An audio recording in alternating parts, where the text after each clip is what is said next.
સમાનતા નથી, સમાજ સમાનતાની ધારામાં નથી, આબડછેટમાં પીસાયેલો છે, ધર્મમાં પીસાયેલો છે, સંપ્રદાયમાં પડેલો છે, સંગઠનોમાં વેચાયેલો છે, પોતપોતાની વ્યક્તિગત નીતિઓ રીતિઓ નિયમો છે, અને એને ધ્યાને રાખીને ત્યારે પણ બંધારણ જ્યારે બન્યું એ બંધારણ સભામાં પણ સમાન સિવિલ કોડનો સમાવેશ કરવામાં આવ્યો નથી.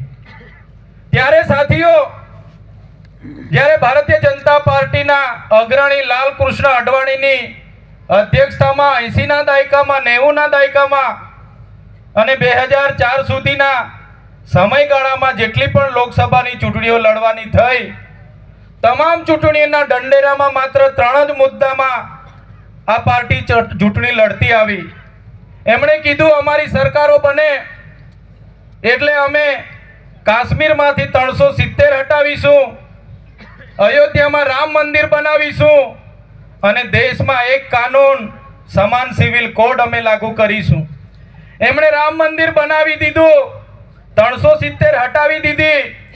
હવે દેશમાં સમાન સિવિલ કોડ લાગુ કરવાની હિલચાલ ચાલે છે.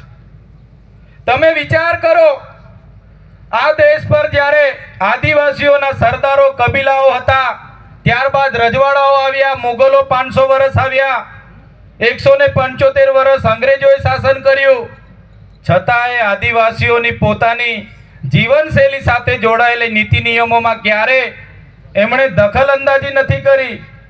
ત્યારે પણ આદિવાસીઓના હક અધિકારો પણ કોઈએ ટચ પણ નથી કર્યા. પણ આજની સરકારોએ બંધારણના સિદ્ધાંતો મૂલ્યોની વિરુદ્ધમાં જઈને, મતદાતાઓની લોકમતની વિરુદ્ધમાં જઈને, સંમતિની વિરુદ્ધમાં જઈને આજે ઝારખંડની રાહે ગુજરાતમાં યુસીસી લાગુ કરવા માટેની એક કમિટી બનાવવામાં આવી છે. અને એ કમિટી આદિવાસી જિલ્લાઓમાં જઈને આદિવાસી આગેવાનોના, ધર્મગુરુઓના, સંપ્રદાયના વડાઓના અને રાજકીય નેતાઓના તમામ લોકોના મંતવ્ય લેવામાં આવે છે. 28 તારીખે અમારા નર્મદા જિલ્લા